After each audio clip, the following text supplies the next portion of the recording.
¿Qué onda, habitantes de la distopía? Yo soy Víctor y hoy vamos a estar hablando de este libro que es Art and Cosmotechnics de Yuk Hui. Este creo que es el tercer o cuarto libro de Yuk Hui y es parte de la serie que he estado haciendo sobre su pensamiento. Este libro es una continuación de su libro del que ya estuve hablando en un video pasado de Recursivity and Contingency. Y aquí lo que hace Yu Hui es que se propone a profundizar en su proyecto filosófico de la tecnología, centrado en los conceptos de cosmotécnica y tecnodiversidad, desde las potenciales salidas que puede ofrecer el arte para escapar de esta episteme monotecnológica, como lo llama, del presente, que ya como lo ha sostenido en otros trabajos y siguiendo la filosofía de Heidegger, impone un Gestell, un encuadre o un emplazamiento que está orientado hacia los fines de la modernización capitalista occidental. Lo que hace Yu Hui es hacer un análisis a través de la pintura tradicional china del Shan Shui, que se traduce literalmente como montaña agua, donde Hui desarrolla un acercamiento taoísta al arte y a la tecnología que aboga por una apertura hacia lo que él llama lo desconocido o the unknown, ¿no? Que son conceptos que ya se han usado en Lyotard o en Heidegger, ¿no? Y este concepto de the unknown enraizado en diversas localidades y sus cosmologías o historicidades particulares, con la finalidad de fomentar una nueva educación sensible, como lo llama, que tienda hacia diversificar este encuadre monotecnológico y calculador del Gestell, ¿no? En este sentido, este libro tiene el propósito de reafirmar la necesidad de rearticular múltiples variedades de experiencias estéticas e intuiciones racionales con la intención de proponer una revolución epistémica a partir del arte, ¿no? Hui cree que el arte tiene la capacidad de proponer un nuevo modo de encuadrar o de reencuadrar este emplazamiento del Gestell a través de una nueva educación sensible, ¿no? Entonces, en este proyecto el arte cobra una importancia radical debido a su capacidad para relacionarnos con lo desconocido, ¿no? Que queda fuera de los intentos de la tecnología moderna para capturar la realidad en operaciones computables o calculables. La reflexión que dispara el libro de Hui es una conferencia, así lo dice al inicio de su libro, del helenista y sinólogo francés François Julien, en la que Hui estuvo en el 2016 en el Colegio de Goldsmiths en la Universidad de Londres, en Londres, donde el crítico de arte Barry Schwabsky le preguntó a François Julien si el género literario de la tragedia había existido en China, tal como sucedió en la antigua Grecia, ¿no? Y Julien respondió que en realidad los chinos habían inventado una forma de pensamiento que les permitió evadir la tragedia, ¿no? Entonces Hui se quedó pensando en esto y toma este evento como punto de partida para realizar un análisis de la tragedia, así es como inicia el libro, un género literario que claramente es muy importante para la literatura y la filosofía occidental, pero que en este caso Hui no lo toma solamente como un género literario, sino también como una manera, una lógica, una manera de pensar, ¿no? Que le subyace a una manera de experienciar el mundo, ¿no? Entonces, a partir de esto, Hui empieza a ver, bueno, cuáles son como los orígenes de la tragedia, tomando un poco también de Nietzsche, y sobre todo siguiendo la definición de Schelling, ¿no? Donde, bueno, más bien siguiendo a Schelling, Hui sostiene que la lógica de la tragedia se expresa en una contradicción entre la necesidad del destino y la contingencia de la libertad humana. Aquí vemos una relación con su libro de recursividad y contingencia, donde como ya vimos, se había hecho como un recorrido del idealismo alemán para tratar de trazar el origen de los pensamientos orgánicos, organicistas y organológicos, ¿no? Hui nota que esta lógica, la lógica trágica, opera como un movimiento recursivo que trasciende la oposición una oposición binaria entre la necesidad y la contingencia mediante una tercera potencia que afirma y unifica ambos polos en armonía, ¿no? Por ejemplo, en la tragedia de Edipo, donde es la libertad del personaje, al tratar de evadir la profecía vaticinada por el oráculo, lo que termina cumpliendo su propio destino sin saberlo, ¿no? Entonces, Hui nota que en el género literario de la tragedia hay en realidad una lógica recursiva que se autocumple, ¿no? Por así decirlo, ¿no? Entonces, En la tragedia para Huy hay un tipo de pensamiento organicista que vuelve hacia sí mismo, ¿no? En lugar de reducirla meramente a un efecto catártico que produce, que era como la definición que daba Aristóteles de la tragedia, donde iban a los teatros digo, a presenciar una obra, y al final lo que hacían era que, bueno, expulsaban, por así decirlo, todas estas cosas que traían cargando, y pues ya era como un borrón y cuenta nueva, ¿no? Juicio pone un poco a esta definición, porque lo que él dice es que esta definición en realidad refleja una racionalidad mecanicista de causalidad lineal, ¿no? Tú vas al teatro, te expulsa de tus culpas, por así decirlo, a través de la catarsis, y pues ya quedó, ¿no? Pero lo que dice Huy es, en realidad, esto es una cita: el pensamiento orgánico renuncia a la elección entre el bien y el mal al reconocer que la oposición es lógica y ontológicamente inevitable, e intenta aún más abarcar tanto el bien como el mal en el sistema, como demostró Schelling en su Tratado sobre la Libertad Humana de 1809. El mal es omnipresente y necesario en el sistema de la libertad. El pensamiento trágico es una ejemplificación del pensamiento orgánico, que se encarna en el arte y por lo tanto mantiene una intimidad en la filosofía de Schelling. El arte se convierte así, tanto para Schiller como para Schelling, en una resistencia contra la racionalidad mecanicista dominante de la primera modernidad europea, que también se encarnó en la tiranía que siguió a la Revolución Francesa. Entonces, como vemos al inicio del libro, Huy todavía está en la misma tonalidad de recursividad y contingencia, ¿no? Tratando de encontrar escapes a este tipo de pensamiento organicista, que después devendría en el pensamiento cibernético o en la teoría de sistemas, ¿no?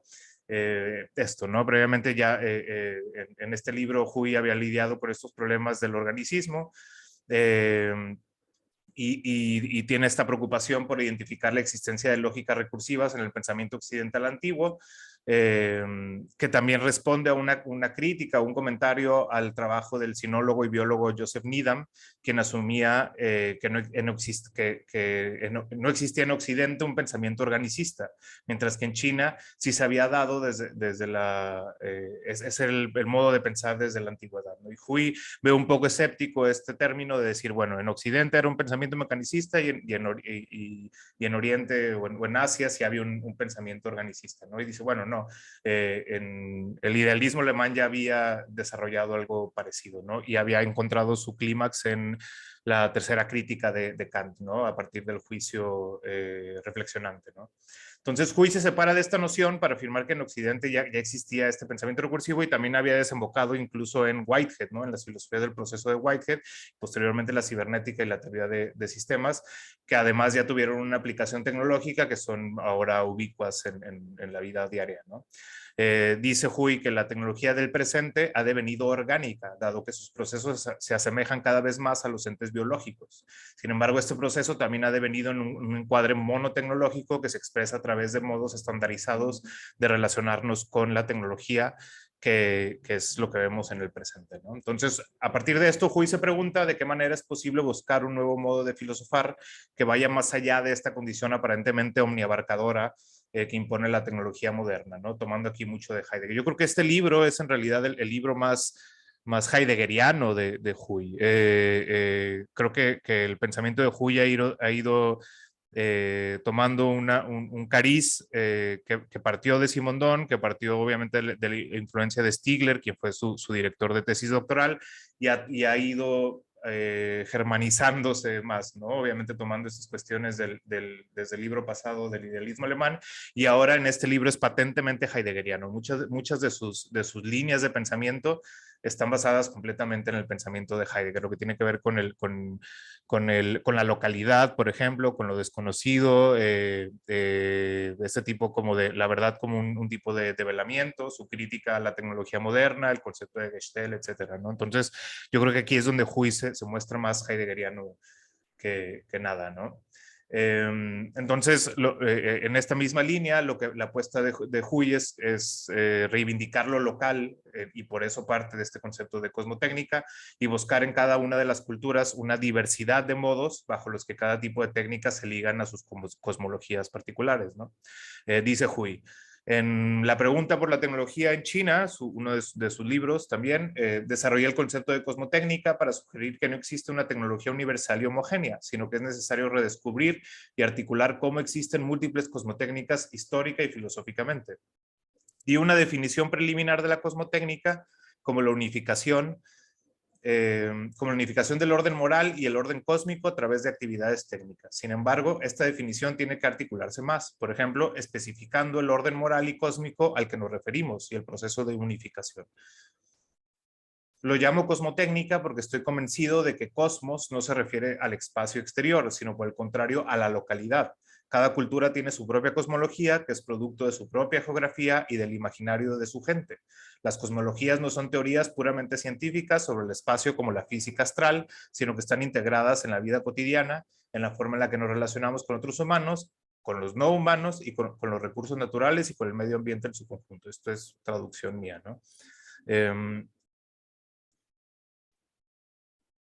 Hui se propone rescatar un nuevo vínculo entre el arte y la técnica que logre rearticular estas concepciones íntimamente ligadas de origen, ¿no? Como ya lo había tratado Heidegger en la misma pregunta por la técnica, ¿no? Donde identifica la tecnología como poiesis, que lo que hace es permitir traer adelante o bringing forward, no me acuerdo cuál es la traducción en alemán, traer adelante un auténtico develamiento del ser, ¿no?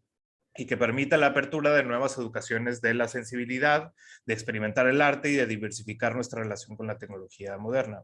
Entonces, a partir de estos conceptos, Hui, obviamente desde su localización, su contexto localizado en China o su cosmología china, pero en diálogo siempre con la filosofía de Occidente, encuentra una salida en el taoísmo y en la relación con la pintura del Shan Shui para poder tratar de explicar cómo el arte puede dar salidas hacia esta encrucijada, ¿no?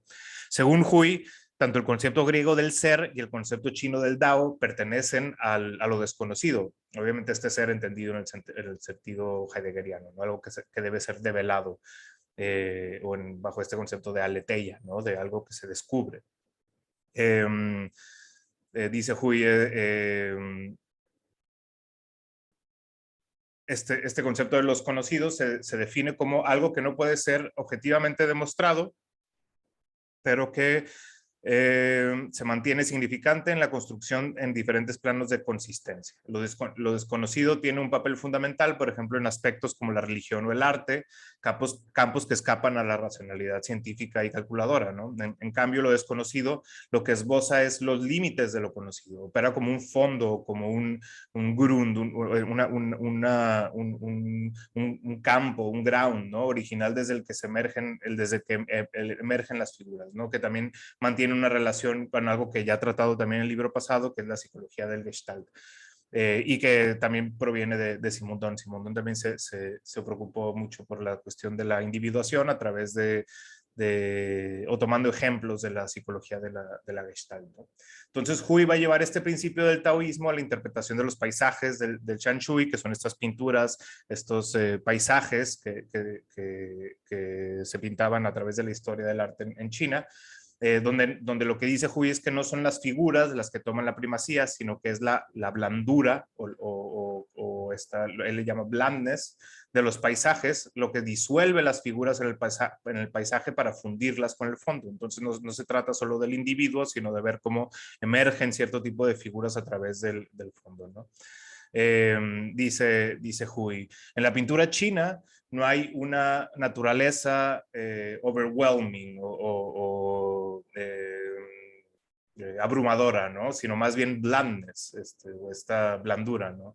Esta blandura, que es diferente al amor en las pinturas románticas, como son describidas por Hegel, tiene el poder de disolver el sujeto al arrojarlo recursivamente en realidades más abiertas, ¿no? Lo cual ayuda al sujeto a reconocer su propia insignificancia y a apreciar la existencia, no como un maestro o un dominador de la naturaleza, sino como parte del Dao.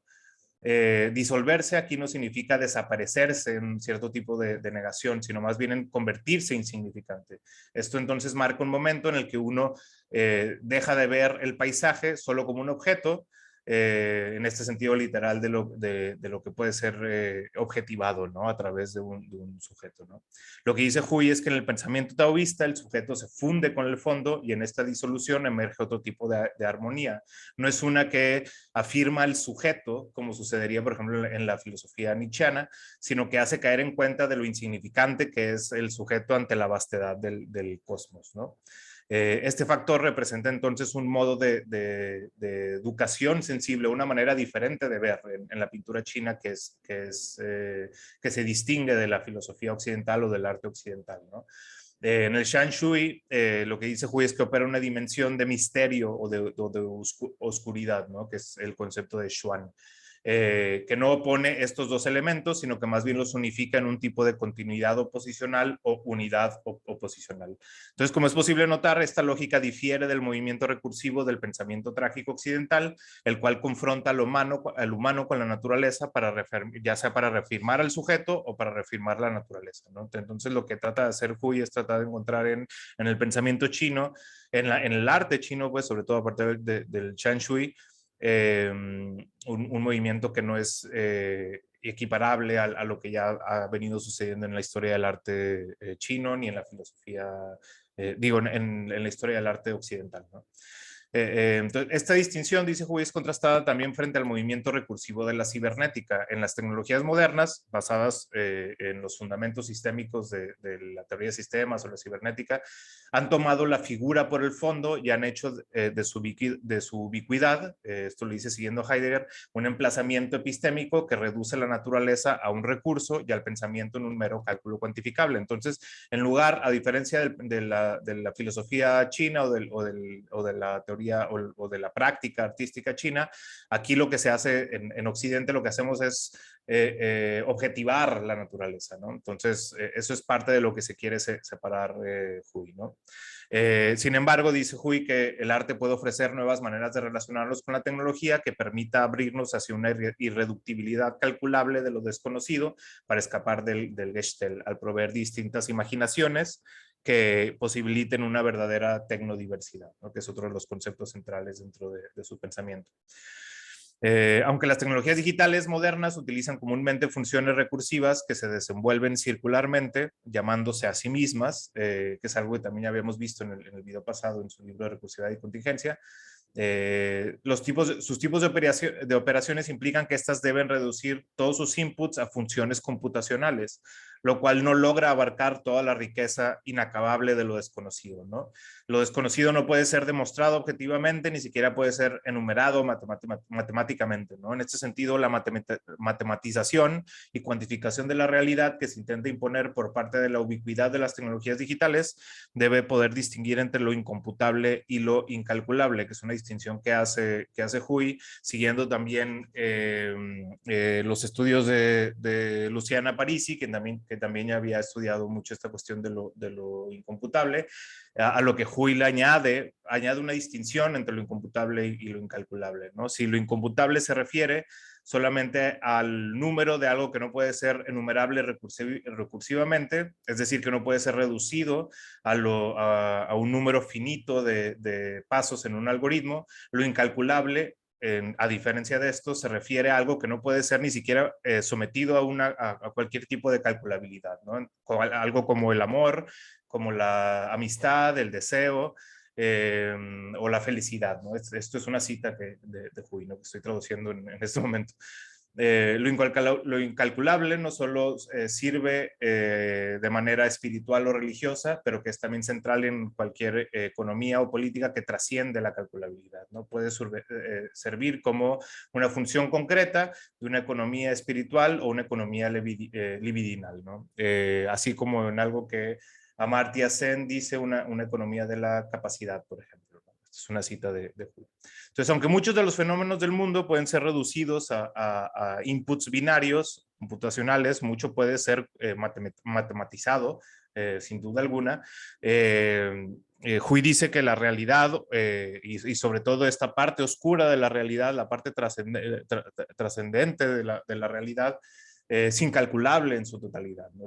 Y entonces la inteligencia artificial o el machine learning podrán calcular un número de inputs dentro de su estructura computacional, pero no tienen una facultad verdaderamente racional, crítica o un juicio en el sentido kantiano, ¿no? Simplemente cumplen a una velocidad inequiparable con la de los seres humanos, cierto tipo de procesos que les permiten calcular cierto tipo de inputs y dar un output, ¿no? Pero hay cosas en la realidad que son completamente incalculables, ¿no?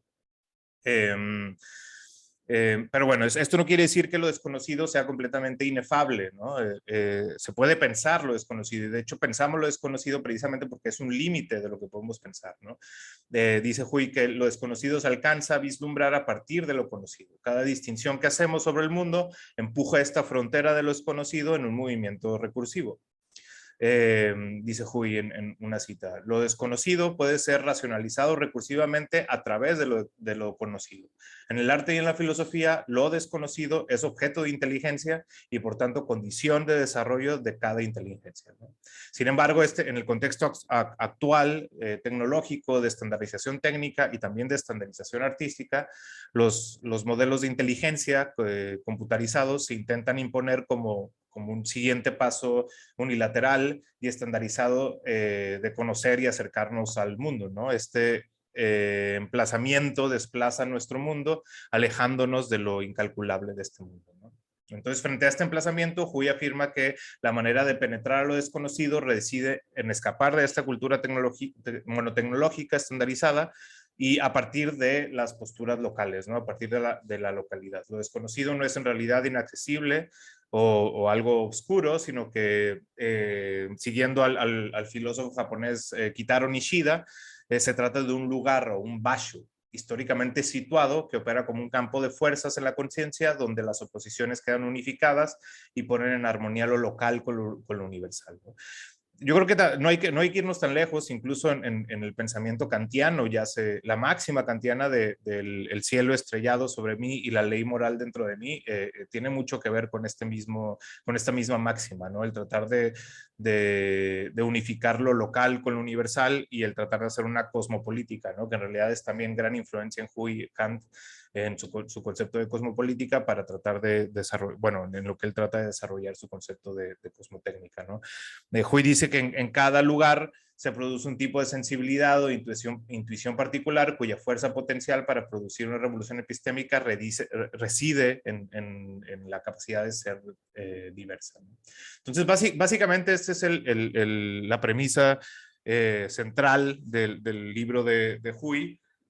Obviamente se meten muchos conceptos del pensamiento filosófico chino y oriental, no nada más chino, también japonés, el basho, la pintura shanshui, el xuan, y bueno, y otro tipo de conceptos con los cuales digo yo que no soy experto en filosofía oriental para nada, trata de poner en diálogo con la filosofía occidental, ¿no? Pero básicamente su premisa es esa, ¿no? Que el arte puede servir como una manera de abrirnos hacia lo desconocido o hacia nuevas maneras de pensar el arte o la tecnología. En este sentido puede reencuadrar el encuadre del Gestell y puede abrir vías diferentes y sobre todo que estas vías diferentes están enraizadas en lo local porque lo local es lo que permite establecer cierto tipo de diversidad, ¿no? Entonces básicamente ese es el libro de Hui, Art and Cosmotechnics. Digo, si lo quieren revisar, está solamente publicado en inglés por eFlux y la Universidad de Minnesota. Y pues nada, nos vemos en la próxima.